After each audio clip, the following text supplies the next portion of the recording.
오늘의 주요 뉴스입니다. 미국 반도체 지원법 세부안이 공개된 가운데 국내에선 이른바 K칩스법으로 불리는 조세특례 제한법 개정안이 국회 상임위원회 문턱을 넘었습니다. 주요 시중은행권 세대교차 바람이 거셉니다. 반면 카카오뱅크 등 인터넷은행은 대표이사 연임 도전이 이어지고 있습니다. 원희룡 국토부 장관이 일기 신도시를 찾았습니다. 원 장관은 재건축과 관련해 입주민들의 통일된 목소리가 가장 중요하다고 강조했습니다. 증권업계가 부동산 PF 시장 구원투수로 등판했습니다. 유동성 위기에 놓인 건설사들에게 자금 지원에 나섭니다.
시청자 여러분 안녕하십니까? 센 경제 라이브 시작합니다.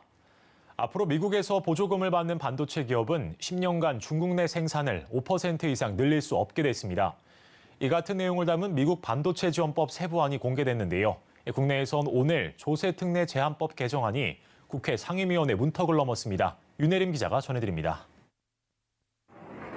현지 시각 21일 미국 상무부가 가드레일 조항의 세부 규정을 공개했습니다. 반도체법 지원금이 국가 안보를 해치지 않도록 하기 위해서입니다. 이에 따라 미국에서 보조금을 받는 기업은 앞으로 10년간 중국에서 반도체를 생산할 경우 첨단 반도체는 5%, 범용 반도체는 10%까지만 생산량을 늘릴 수 있습니다. 현재 중국에는 삼성전자와 SK하이닉스가 공장을 운영하고 있는데 대부분의 생산량이 첨단 반도체인 것으로 나타났습니다. 다만 이번 세부 규정에는 우려 대상국 내 생산 설비의 기술 공정 업그레이드를 위한 투자와 기존 설비의 운영에 필요한 장비 교체 등의 투자에는 제한을 두지 않았습니다. 최악은 면했다는 평가가 나오는 이유입니다. 한편 반도체 신규 투자가 어려워지자 국내에서도 해법 마련을 위해 나섰습니다. 오늘 이른바 K칩스법이라 불리는 조세특례 제한법 개정안이 의결됐습니다. 반도체, 2차 전지 등 국가 전략 기술의 투자 세액 공제율은 대중견 기업은 8%에서 15%로, 중소기업은 16%에서 25%로 높아졌습니다. 이날 추경호 부총리 겸 기획재정부 장관은 각국에서 반도체 등 첨단 산업 경쟁력 제고를 위한 치열한 경쟁이 이루어지고 있다며 개정안 통과로 국내 전략 기술과 기업들의 설비 투자 확대에 크게 기여할 것으로 기대된다고 밝혔습니다. 서울경제TV 윤혜림입니다. 올해 들어 주요 시중은행에선 최고 경영자를 포함해 대대적인 세대교체 바람이 불고 있죠. 하지만 인터넷은행 대표들은 연임에 성공하거나 확실시되는 상반된 모습을 보이고 있는데요. 그 배경을 민세원 기자가 알아봤습니다. 금융당국의 거센 압박 속에 시중은행들은 속속 새로운 수장을 맞이하고 있지만 인터넷은행들의 분위기는 사뭇 다릅니다. 윤호영 카카오뱅크 대표는 최근 사연임에 성공해 현재 금융권 최장수 최고 경영자로 등극했습니다. K뱅크 서호성 대표의 임기는 올해 말 종료되는데 업계에서는 연임이 어느 정도 확실시되는 분위기라고 전했습니다. 홍민택 토스뱅크 대표 역시 연임 가능성이 높다는 것이 내부 분위기입니다.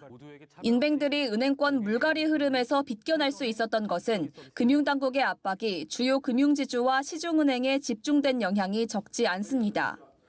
특히 인뱅은 지배구조가 최대 주주가 명확해 대표 선임에 있어서는 금융당국 의견보다는 최대 주주 의견이 더 크게 작용한다는 것이 내부 관계자의 설명입니다. 또 인뱅은 시중은행보다는 연역이 짧은 초기 단계라는 점도 배경으로 꼽힙니다. 아직 입지를 다지는 단계여서 내부 사정을 잘 알고 이끌고 있는 대표를 자주 바꾸는 것이 부담된다는 겁니다. 여기에 무엇보다 인뱅 수장들이 연임에 도전장을 내밀 수 있었던 이유는 높은 실적입니다. 윤호영 대표는 카카오뱅크 출범 후 지난해 역대급 순이익을 이끌어냈습니다. K뱅크도 지난해 836억 원의 당기 순이익을 기록하며 전년 대비 3배 가까이 높은 실적을 올렸습니다. 현재 인터넷 은행장들은 대부분 어려운 시기지만 잘 이겨나가고 있고 그런 부분들이 인정이 되는. 인터넷은행 수장들의 연임이 꾸준한 호실적에 대한 믿음을 기반으로 하고 있는 만큼 시중은행과 경쟁해야 하는 대표들이 짊어질 무게감은 더 커질 것으로 보입니다. 서울경제TV 민세원입니다. 국내 사모펀드 운용사 유니슨 캐피탈 코리아와 MBK 파트너스가 오스템 임플란트 추가 공개 매수에 나섭니다. 경영권 인수를 목적으로 한 1차 공개 매수와 다르게 자진 상장 폐지를 이번 공개 매수의 목적으로 삼아 눈길을 끕니다. 서지은 기자입니다. 오스템 임플란트의 대주주 덴티스트리 인베스트먼트가 상장 폐지 추진을 위해 2차 공개 매수를 진행합니다. 사모펀드 MBK 파트너스와 UCK 파트너스가 지난달 경영권 인수를 목적으로 설립한 회사인 덴티리스트 인베스트먼트는 주당 19만 원의 오스템 임플란트 주식을 공개 매수합니다. 앞서 덴티스트리 측은 1차 공개 매수로 65%의 지분을 얻어 현재 80%대 지분을 확보한 상태입니다. 1차 공개 매수로 확보한 지분이 상장 폐지 기준이 되는 90%에 미치지 못해 추가 매수에 나선 것으로 풀이됩니다. 한국거래소 규정에 따르면 코스피 상장업체가 상장 폐지를 추진하려면 최대 주주가 최소 95%의 지분을 확보해야 됩니다. 오스템 임플란트가 상장돼 있는 코스닥 시장에는 별도의 규정은 없지만 통상 90% 이상 지분 확보가 기준이 됩니다. 사모펀드 관계자는 규정상 요건 절차가 충족되면 오스템 임플란트의 자발적인 상장 폐지를 신청하려는 목적으로 공개 매수를 추진할 것이라며 투자자 보호 차원에서 1차 때와 같은 가격으로 진행하게 됐다고 설명했습니다. 상장 폐지를 추진할 경우 경영권 방어에 용이하고 향후 기업 가치를 올린 후 매각 작업에 들어갈 때도 신속하게 추진할 수 있습니다.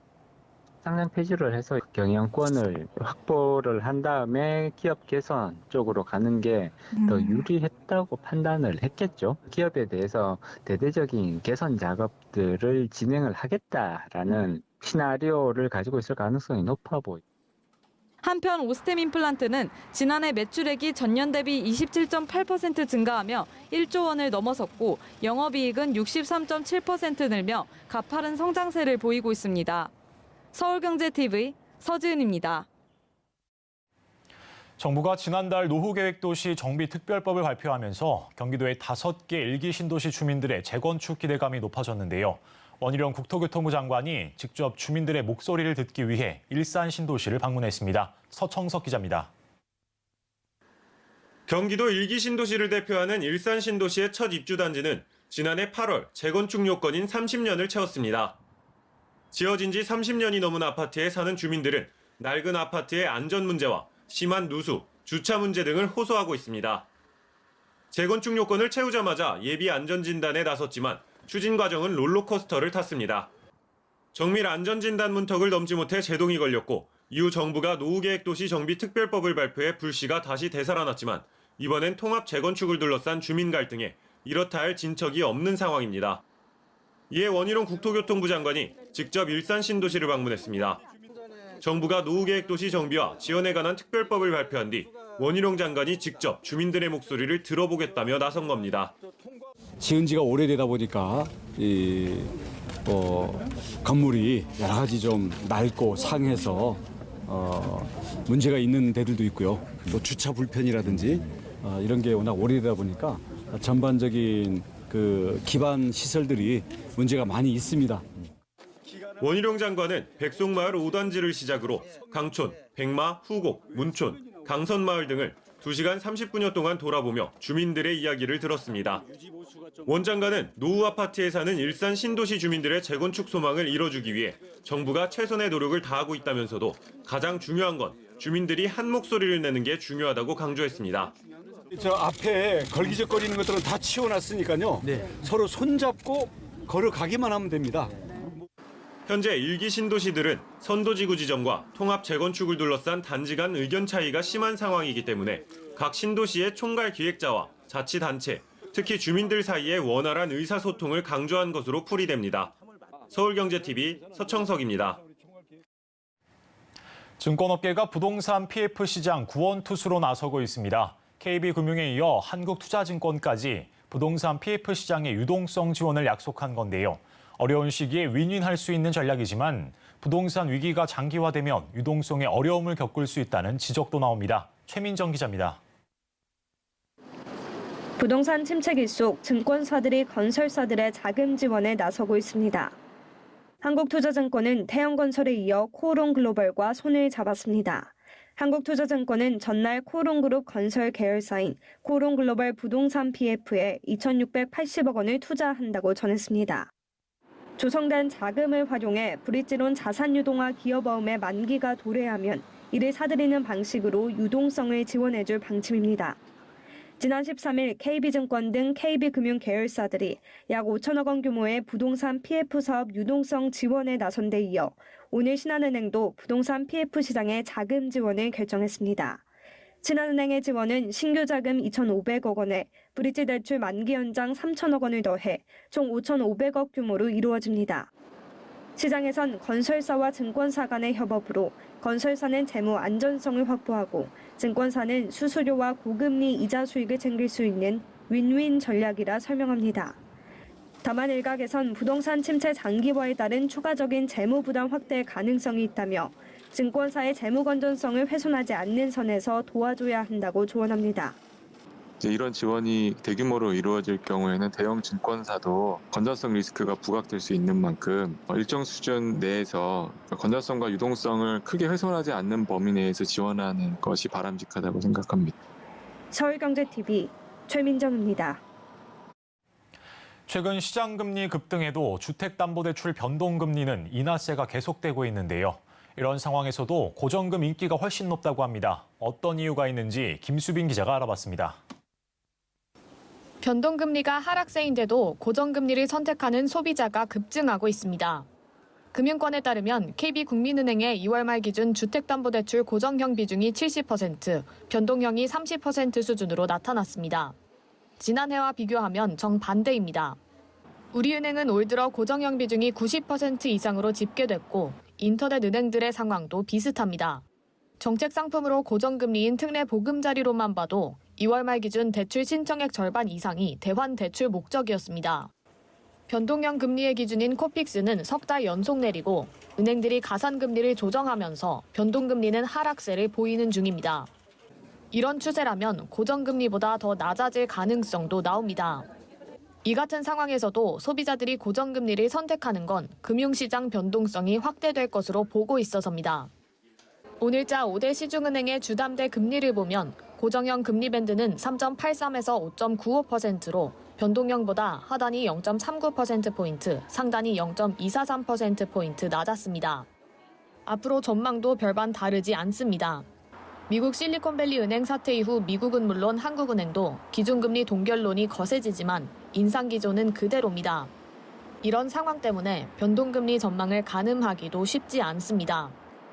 여기에 금융감독원의 고정금리 대출 비중을 확대하라는 주문까지 더해져 고정금리를 선택하는 추세는 더 이어질 수 있다는 관측입니다.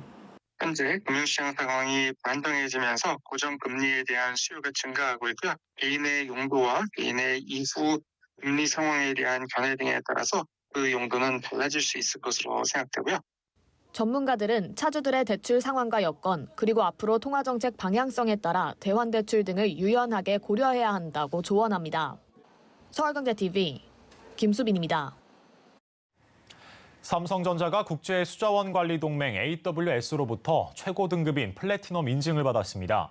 AWS는 UN 국제기구 UNGC와 CDP 등 국제단체가 설립에 동참한 물관리 인증기관으로 기업이 종합적인 수자원 관리 체계를 구축하고 있는지를 평가합니다. 삼성전자 화성 캠퍼스는 지난 2020년 영국 카본 트러스트가 수여하는 물사용량 저감 인증에 이어 이번 AWS 인증까지 받아 업계 최초로 수자원 관리 역량을 검증하는 국제 인증 2종을 모두 획득했습니다. 삼성전자는 화성 캠퍼스뿐만 아니라 국내외 반도체 사업장을 대상으로 AWS 인증 취득을 확대한다는 계획입니다. 메르세데스 벤츠 코리아가 콤팩트 전기 SUV를 선보였습니다. 정숙한 주행 성능에 넉넉한 실내 공간이 눈길을 끌었는데요. 박세아 기자가 몰아봤습니다. 시승한 모델은 콤팩트 전기 SUV인 더 뉴 EQB 300 포매틱 AMG 라인. 강남에서 파주까지 왕복 약 120km를 주행했습니다. 완충 시 계기판에 찍힌 최대 주행거리는 334km였습니다. 실제로 급속 충전기로 충전했을 때 배터리의 10%, 즉 주행거리 기준 약 30km를 달릴 수 있는 전기량을 충전하는데 시간은 8분 정도 소요됐고 비용은 3,000원이 들었습니다. 주행감은 정숙하고 안정적이었습니다. 전기차지만 패들 시프트를 통해 D-, D+로 회생 제동을 조정할 수 있습니다. 고속 주행 시 D+를 설정해 가속 페달을 발에서 떼도 전기차 특유의 멈칫거림 없이 앞으로 나아갔습니다. 실내 디자인은 벤츠 특유의 송풍구 모양과 형형색색의 앰비언트 라이트가 적용됐습니다. 외관 디자인은 벤츠 전기차 EQ를 상징하는 수평 광섬유 스트립이 주간 주행 등과 연결돼 개성을 드러냈습니다. 앞뒤로 짧은 오버행과 2829mm의 긴 휠베이스가 대조를 이루면서 콤팩트 SUV에 스포티함을 더했습니다. 콤팩트 SUV지만 실내 공간이 넉넉합니다. 2열 좌석을 앞뒤로 이동하거나 접을 수 있어 유연하게 실내 공간을 활용할 수 있습니다. 2열 좌석의 헤드룸과 레그룸은 각각 979mm, 87mm로 성인 여성이 탔을 때 여유로운 공간 확보가 가능했습니다. 2열 시트를 완전히 접었을 때 트렁크 공간은 더욱 넓어져 캠핑과 낚시 등 야외 활동 시 적재 공간으로 활용하기에 적합해 보였습니다. 벤츠 코리아는 패밀리 전기 SUV 더 뉴 EQB를 통해 야외 활동을 즐기는 가족 소비자를 공략한다는 계획입니다. 서울경제TV 박세아입니다. 지난 1월 출생아 수가 2만 3천여 명에 그치며 동월 기준 사상 최소치를 갈아치웠습니다. 코로나19 여파에 사망자가 역대 가장 많은 수를 기록하면서 인구는 3년 3개월째 자연 감소했습니다. 올해 공동주택 공시가격이 지난해 대비 18.61% 낮아졌습니다. 반포 대장단지인 아크로 리버파크의 올해 공시가격은 전년보다 3억 원가량 하락했고 반포자이 등 강남권 다른 단지와 마포 레미안 푸르지오 등 강북권 주요 단지들도 2억에서 4억 원 안팎으로 가격이 떨어졌습니다. 이르면 내일 일본의 반도체 핵심 소재 3개 품목에 대한 수출 규제 조치가 해제됩니다. 정부는 이번 주 중으로 화이트리스트 복원 절차에 착수하고 일본 정부와 관련 협의를 지속한다는 방침입니다.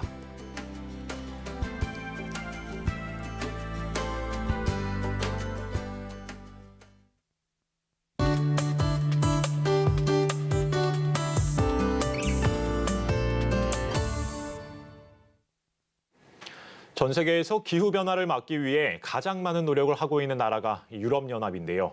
유럽연합은 다른 나라들이 탄소를 줄이도록 하기 위해 탄소 국경세를 포함해 다양한 규제책을 내놓고 있습니다. 오늘은 규제책 가운데 하나인 지속가능 항공유에 대해 알아보도록 하겠습니다. K웨더 반기성 센터장님 나왔습니다. 안녕하십니까? 네, 안녕하세요. 네. 네, 탄소 배출과 관련해서 이 자동차에 대한 얘기는 워낙 많지 않습니까? 그런데 이 항공기도 탄소 배출이 많습니까? 그렇습니다. 올해 1월 10일에 이제 영국의 스낵 총리가 국내 출장 시에 제트기를 이용을 했다고 국민들로부터 엄청난 비난을 받았는데요. 네. 한 언론사 기사 제목을 보면 환경 망치고 세금 뿌리며 제트기 왜 탔니? 영국 총리도 기후학당 대열에. 이런 제목이 나올 정도로 영국 국민들은 기차를 타는 것보다 9배나 많은 탄소를 배출하는 제트기를 탔다면서 환경을 파괴하는 주범이다라고 비난을 했죠. 다른 운송수단과 항공기의 거리당 이산화탄소 배출량을 비교해보면 항공기가 가장 많은 탄소를 배출을 합니다. 네. 영국 기업 에너지 산업 전략부 등에 따르면 승객 한 명이 1km를 이동을 할 때 탄소 발자국은 기차 28g, 버스 105g, 중형차 171g인데 비해서 단거리 비행기는 255g입니다. 네. 이렇게 항공기에서 배출하는 탄소량이 많다 보니까 최근에 유럽에서는 국내선 항공기 운항을 금지하기도 하는데요. 유럽연합에서는 국내선 운항 금지 외에 국제선의 경우에 탄소를 줄이기 위해서 지속가능 항공기를 강제적으로 사용하도록 규제할 계획이라고 합니다. 네, 앞으로 항공 운송 수요는 지속적으로 성장하면서 이 항공 산업이 2050년까지 2배로 성장할 것으로 예상된다고 하는데 현재 항공유를 사용할 경우에는 배출하는 탄소의 양이 어느 정도 될까요? 지금 사용하고 있는 항공유로 계속 사용한다고 한다면 2050년까지 항공 여객 운송으로만 약 1,800메가톤의 이산화탄소 발생이 예상된다고 합니다. 네. 따라서 지금보다 더 높은 수준의 효율성 개선이라든가 온실가스 저감이 필요한 건데요. 현재 항공기 배출 온실가스는 전 세계 배출량의 3% 정도이고요. 최근에 항공수요 증가를 감안한다면 2050년에 가면 5%까지 증가가 예측이 됩니다. 네. 따라서 이에 이제 국제 항공운송협회에서는 2050년까지 항공사들의 탄소 순 배출량을 제로로 만들겠다는 결의안을 통과시키면서 전 세계 항공사들이 선제적으로 탄소 중립을 시작하도록 권고를 했는데요. 가장 대표적인 것이 항공기의 탄소 배출량을 획기적으로 줄일 수 있는 지속 가능한 항공유를 사용하도록 권고하기 시작한 겁니다. 네. 그리고 유럽연합은 2025년부터 유럽연합에서 이룩하는 모든 비행기에 지속 가능 항공유 사용을 의무화했는데요. 지속 가능 항공유 혼합 비율은 2025년 2%에서 2050년 63%로 계속 확대할 전망입니다. 네, 지금 유럽을 중심으로 항공기의 탄소를 획기적으로 줄일 수 있는 이 지속 가능 항공유를 사용하도록 하고 있는데요. 그러면 이 지속 가능 항공유는 무엇일까요? 일단 이 지속 가능 항공유는 기존의 항공유를 갖다 대체하는 바이오 연료를 생산하는 항공유를 의미를 하는데요. 네. 주로 이제 동식물성 어떻게 보면 이런 기름이라든가 폐식용유, 해조류, 사탕수수, 바이오매스 등을 활용을 해서 생산을 주로 합니다. 지속 가능 항공유는 탄소 배출을 줄일 수 있는 방법 중 하나로 탄소 배출량을 최대 85%까지 줄일 수 있고요. 기존 제트 연료와 최대 50%까지 혼합 사용 및 또 같은 방식으로 처리할 수 있기 때문에 현재의 모든 항공기에 적용할 수 있다는 그런 장점이 있습니다. 네, 그러면 탄소를 많이 배출하는 항공기름을 이 지속 가능 항공유로 대체해서 이 탄소 배출량을 80% 이상 줄일 수 있다면 이 많은 나라에서 지속 가능 항공유 사용을 강제하려 하지 않겠습니까? 그런데 이제 현재는 지속 가능 항공유의 가격이 상당히 비쌉니다. 네. 그러다 보니까 항공사들이 사용을 주저하고 있는 건데요. 지속 가능 항공유 사용의 가장 적극적인 곳은 유럽연합입니다. 유럽연합은 2025년부터 항공유 공급사는 지속 가능 항공유를 2% 이상 혼합해서 생산을 해야 하고 2050년까지는 85%까지 그 비율을 높여나가야 한다고 발표를 했고요. 네. 미국은 2050년까지 민간 항공기 기준 지속 가능 항공유 사용을 100%로 해야 한다고 공표하기도 했습니다. 프랑스는 2022년부터 프랑스에서 출발하는 모든 항공편은 지속 가능 항공유를 1% 이상 구매하거나 지속 가능 항공유에 대한 세금을 내도록 했죠. 네, 그런데 민간 기업들에게만 이 비싼 지속 가능 항공유 연료를 사용하도록 강제할 수는 없을 것 같은데요. 다른 노력도 병행돼야 하지 않겠습니까? 현재 이제 지속 가능 항공유 같은 경우는 현재 사용하고 있는 항공유에 비해서 한 5배 정도가 비쌉니다. 네. 2025년부터 이제 유럽 연합 출발 항공편의 지속 가능 항공유 의무 비중인 2%가 적용된다고 가정한다면 연간 약 46억 원의 추가 비용이 발생할 것이라고 하는데요. 문제는 비싼데도 불구하고 공급받기 어렵다는 겁니다. 우리나라에는 지속 가능 항공유를 전문으로 생산하는 업체는 없습니다. 비싼 원가 대비 생산량이 적기 때문에 사업 경제성이 떨어지죠. 그래서 국내 정유업계가 뛰어들지 못하고 있기 때문이고요. 네. 결국 지속 가능 항공유의 핵심은 비용 절감이 있다고 보는데요. 공급 원료를 효율적으로 대량 처리하기 위한 첨단 기술에 대한 투자를 해줘야 하고요.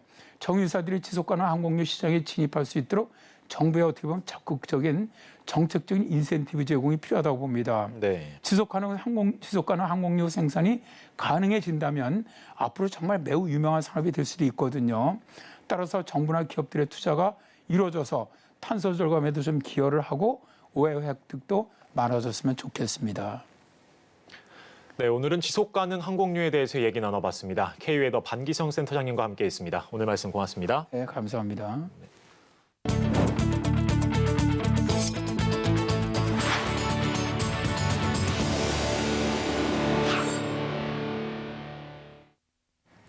센 경제 라이브 저희가 준비한 소식은 여기까지입니다. 오늘도 함께해 주신 여러분 고맙습니다.